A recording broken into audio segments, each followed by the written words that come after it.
How's that?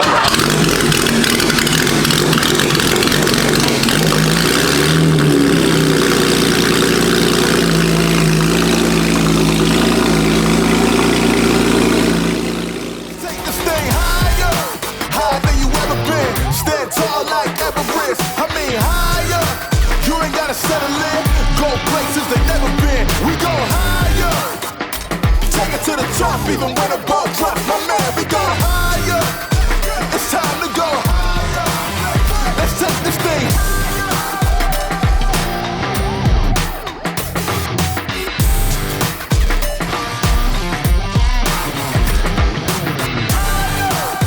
My man, we go. It's time to go. Let's take this thing higher. Woo. Let's take this thing. No stop. It's time to go higher. Good morning and welcome to Coffee Walk.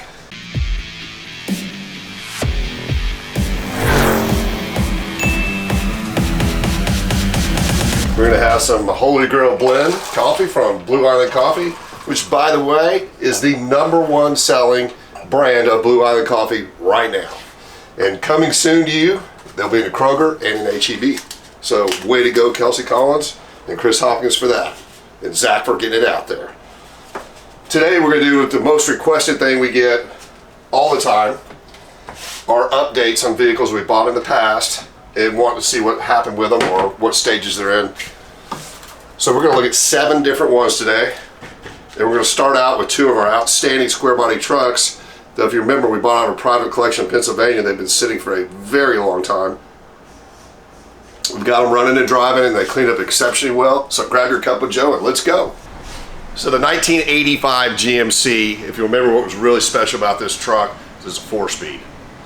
Now the interior in all these trucks are absolutely exceptional because when he picked them up at the dealership new, this guy was crazy particular. He put seat covers on them, steering wheel cover, covers on the knobs, I'm not making this up, cover around the rearview mirror, and covered all the pedals. So when you see this interior in this truck, it is absolutely amazing. It is close to as new as you're ever going to find.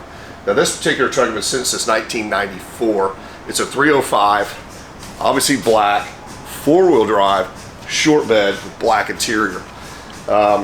New gas tanks, new sending units, all the fluid's been changed, rebuilt the carburetor. It runs and drives outstanding. But what I'm most excited about is how well these cleaned up. The paint and body on them are amazing. This truck right here, I don't think it's ever had anything hauled in the bed. It had a tonneau cover and it had a bed mat inside of it, which we took off of it. We probably took over 25 aftermarket accessory items off of this truck. So if you look at the old pictures to now, it's an amazing transformation. And we put new BFG tires, which I think just look absolutely fantastic, sets the truck off. Now look at the engine bay. This is a 22,000 mile truck and it just looks absolutely amazing. Now, these trucks being from Pennsylvania, they were not driven in the winter. People say that, but these definitely were not. And these were in a climate-controlled storage. Now, a lot of times you buy a car from that area, if it's ever been installed at all, the chassis do not look good. I'm going to lift this up, and I think you're going to be absolutely shocked and amazed at how nice this chassis is. Check this out. It truly is amazing. Let's just start right here. Look at the bottom of the bed. Absolutely no rust on it at all. If there's just minor flash rust in a few areas. Look at the bottom of this cab floor. Absolutely amazing. Now the catalytic converter skin does have some rust on it. If you know somebody out there that's got an OE/NOS catalytic converter for an 85, let me know. Send your information to social@cbjeep.com. It's one of the only things that this truck needs to be just truly exceptional. Go up front, just absolutely amazing chassis on this truck. It's beautiful. Now if you want to see the exterior photos on this, there'll be a link on here to our website. Zach will do a really killer photo shoot on this truck. Next, 1987, which as you know is the final year of the square body in the truck form. Now carried on later in the Jimmy and the Blazer and Suburban, but this is the last year of the truck. The only year with a 350 fuel injected motor. These trucks were incredibly difficult to get even back in 1987. Now, The black truck we just looked at is 22,000 miles. This truck's got 34,000 miles on it. Again, what I'm very excited about, the interior of this one was treated the same as that truck. Everything was covered. So the interior looks as new. Engine bay cleaned up really nice. Again, 350, fuel injected, 4-wheel drive. We replaced the gas tanks, the sending unit, both sending units, fuel injectors, all the fluids, charged AC, runs and drives fantastic. Put a new set of BFGs on it. And we also removed probably at least 25 aftermarket accessories from this truck. And this one has been sitting since 2006 was the last time it was driven. Just exceptional, but give me a minute. I want to put this one up in there. I want you to see the chassis of this truck as well. It's really nice. Okay, again, I'm really excited about how the chassis turned out in these trucks. Now, we did replace the muffler and the rear tailpipe because they were not correct. They are now. So we went from the catalytic converter back. And many thanks to RPM for doing that. Rich's Performance Muffler, he does a fantastic job on our exhaust systems. But again, look at the bed in the bottom of this truck and the chassis. Absolutely incredible. To find ones like this is really, really difficult. Just go all the way up through it and check it out. It's really, really exceptional.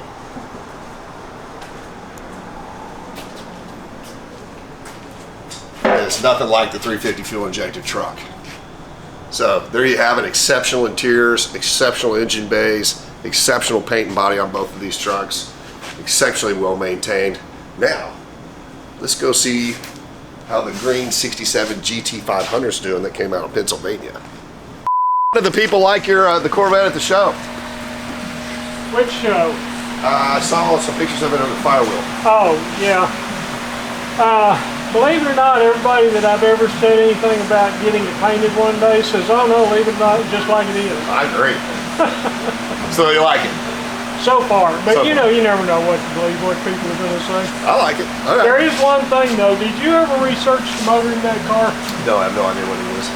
Well, I assumed it was a 350. That's right? what I assumed too. Okay. Well, I don't know if you noticed or not, but that thing had an old, archaic, antique alarm system on it. Okay. Which was one of the first things I pulled out of it, because there was a big old wad of spaghetti under the dash and whatnot. We pulled out. So it was stuffed up under the driver's side fender. So Okay. I'm leaning over, taking the thing off, and I happen to look up, and there's a breather on the back of the block. I said, well, this isn't a 350.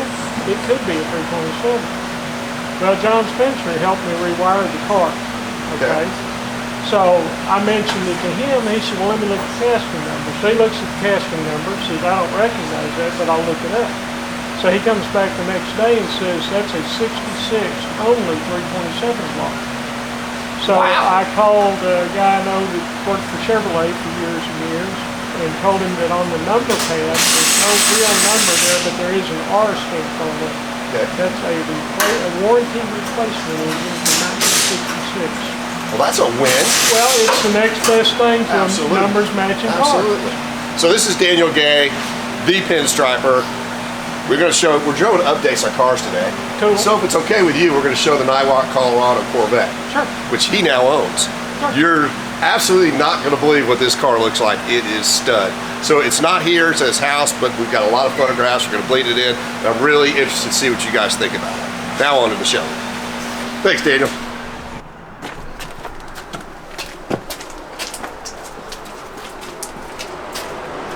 Okay. This car turned out fantastic. Alex knocked this one out of the park. So when we picked it up, it did run and drive. He fully serviced it, tuned it, it runs and drives fantastic. But the major thing was the interior was completely out of this car, and I mean blown apart, and a lot of the trim was off the car. So, again, Alex did a great job on this car. We just so happen to have a set of NOS, yes, new old stock in the box door panels. Boom, they're right here. That came with the red 67 GT500 that we got out of Longview. Then we put a new headliner in it, put new carpet in it. The seats are already recovered, new floor mats, and then a couple additions we did to this car that were amazing. We had in the box an NOS 1967 AM 8-track, which is now in the car. And here's something that you rarely ever see. This had an NOS in the box, and I had the install paperwork showing the Ford part number. You peel this off, and it's too old now, and you glue it to the bottom of where the rally gauges are. And that's your 8-track holder. This is a factory NOS Ford part. Crazy rare. But if you walk around and look at the interior, especially in the back, that is a lot of work to assemble all this stuff, and Alex just did an absolutely amazing job. Beautiful car. Steering wheel was restored. Looks beautiful. Under the hood, Alex did nice detail on it.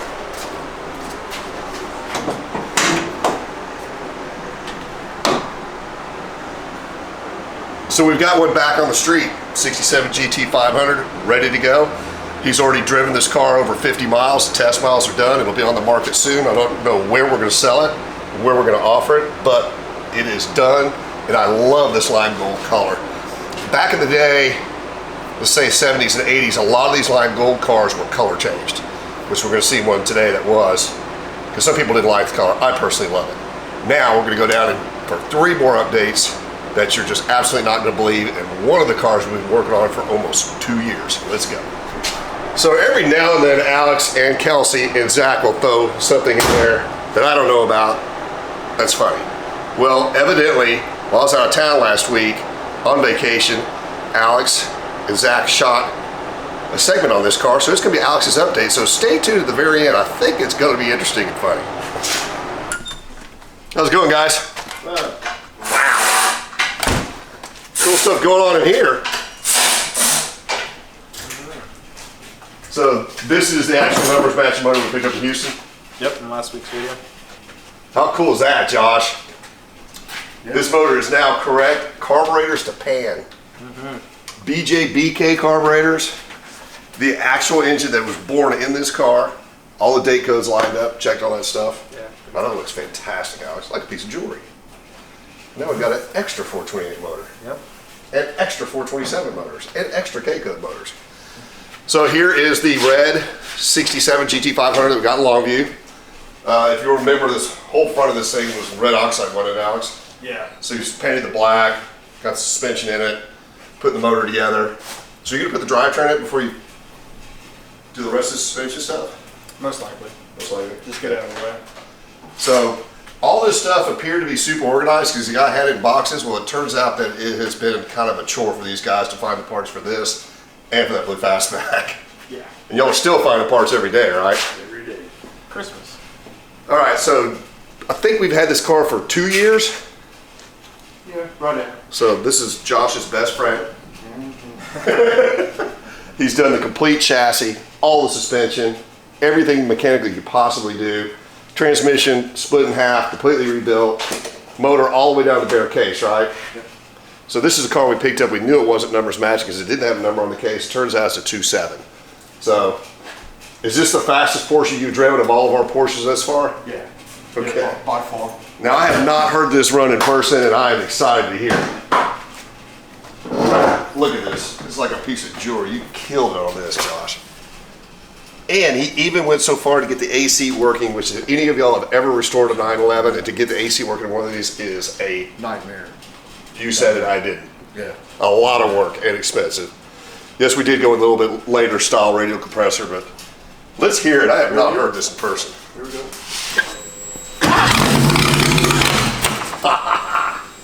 Wow. How's that sound?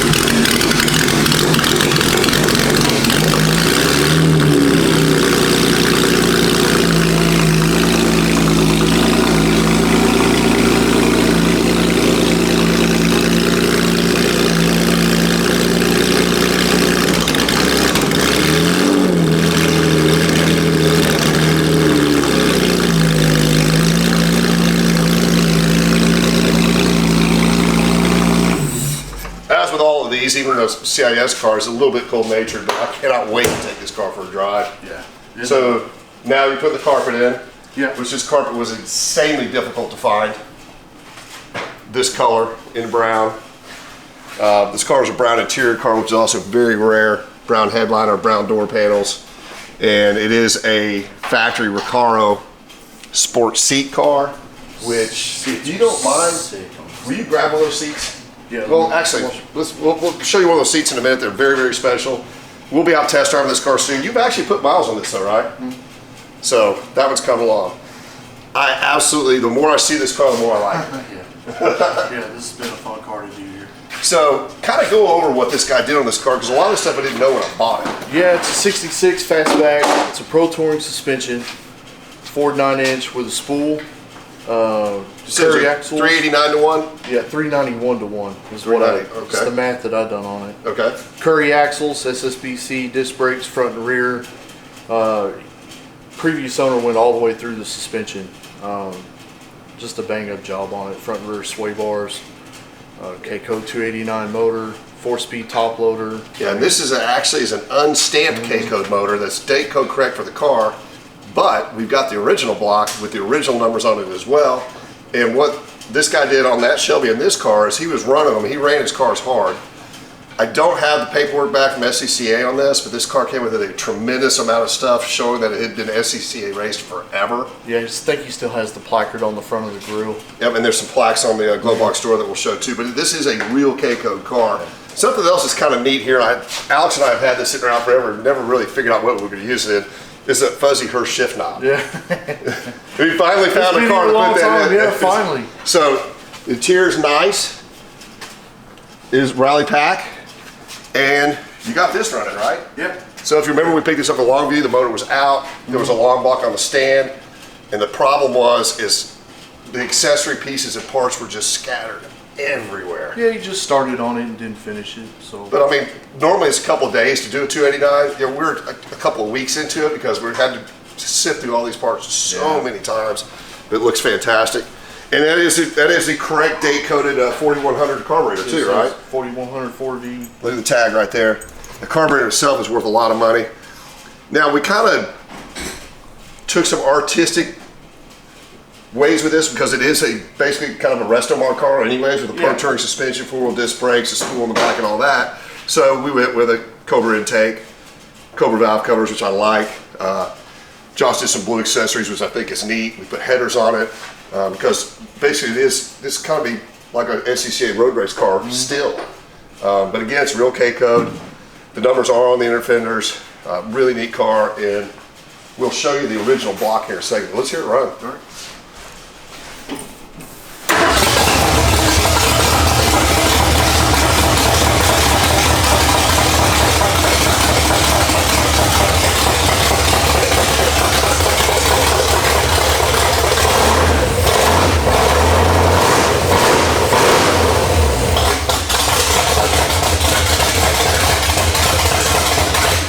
This is going to be fun to drive. This one's gonna be fun. So let's, I'd like for everybody to see the blocks. That's exciting to see a K-Code block that actually has Both blocks numbers on over it. here. Which one is for that car? So, God.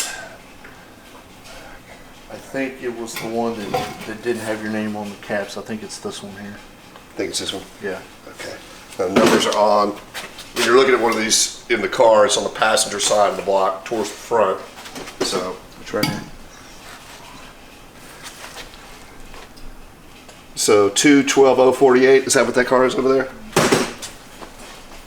You can see the numbers right there, clear as day. 212048. Okay, and then this motor right here is for the silver K-Code. It is the numbers matching block that we got out of that large Mustang collection. Where were we?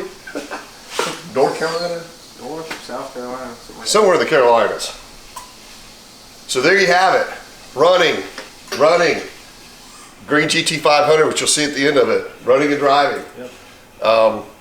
Last but not least, I want you to see the seats that go in this car because they are absolutely a work of art. Really, really So cool. This is all the Porsche COA. It has got a pair of factory Recaro sport seats with this brown houndstooth insert. Absolutely unbelievable. And yes, these were done by Jody over DTS. He just does incredible work. Every time. Just this pair of seats are insanely valuable. It is so cool this car actually came with them. Now we got a bonus for you if we can get Alex to show us. So Alex and Josh had been building a 71 Challenger from the ground up.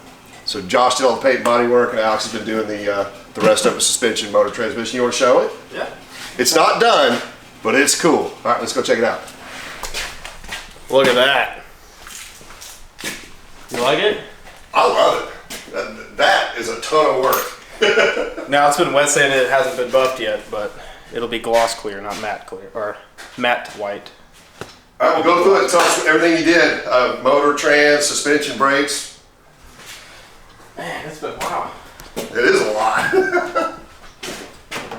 It's got a crate 6.4 with a Tremec T56 trans.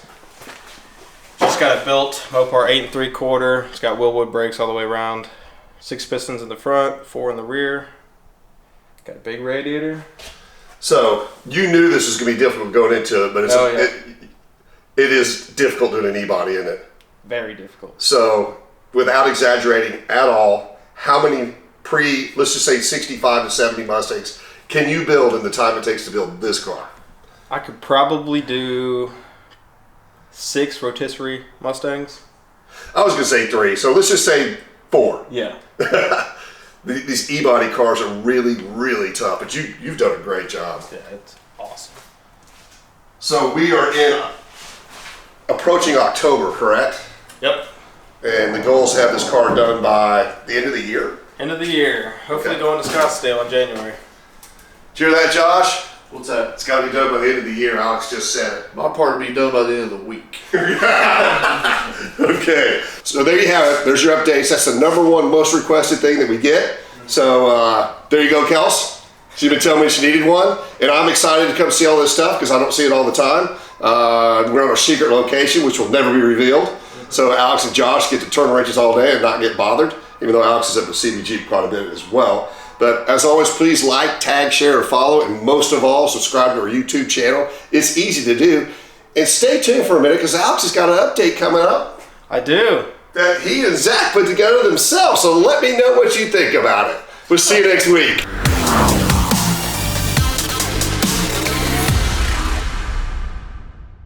Update time on our 67 GT500 Mustang that we got in episode 207, I believe, from Tommy DeFranzo.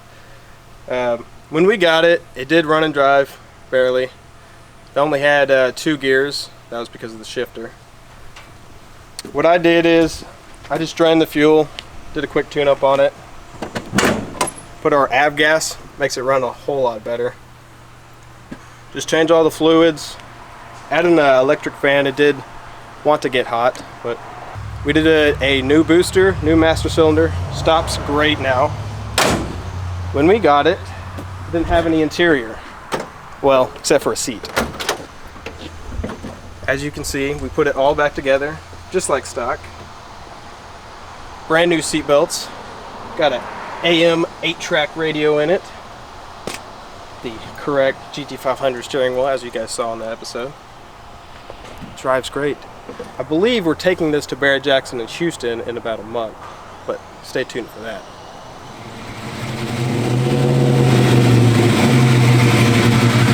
See you next week.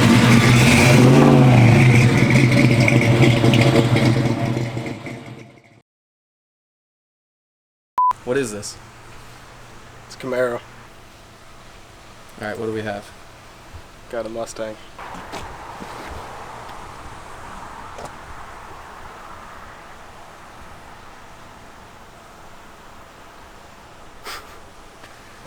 I just can't do it. Update time on our 67 GT500. I almost said Camaro.